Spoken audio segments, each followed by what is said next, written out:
Aquest matí de diumenge ha començat amb núvols alts a la ciutat de Barcelona, com podem veure en aquesta imatge que ens ha enviat Alfons Puertas. També cal destacar la presència d'aquests núvols mitjans a la Catalunya central, on podem veure aquesta imatge feta des d'un avió. Bon dia, soc l'Aina Montoliu i avui us vinc a explicar la meteorologia d'aquests dies.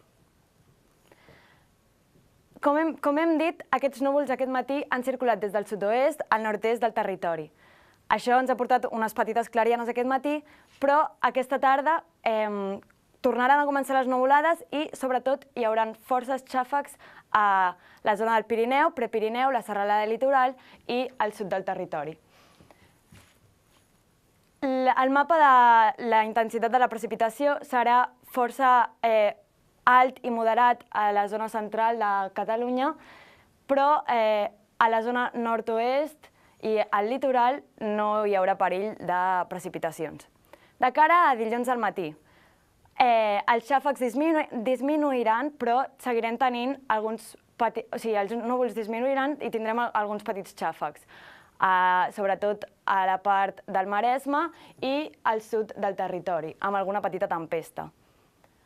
Com podem veure, la intensitat de precipitacions no hi haurà perill arreu del territori, excepte al sud de Catalunya.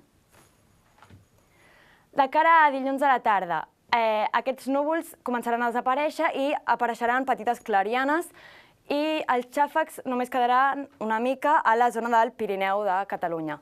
La temperatura màxima serà estable i vindrà vent de component est que aixecarà l'onatge, sobretot a la Costa Daurada. De cara als propers dies, el dia de Diada tindrem un dia força solejat. El dimecres, on augmentarà la temperatura, dimecres tornaran els núvols amb petits xàfecs a la zona nord de Catalunya i dijous tornaran els núvols amb xàfecs i tempestes i les temperatures disminuiran. I això és tot des del Servei Català de Meteorologia.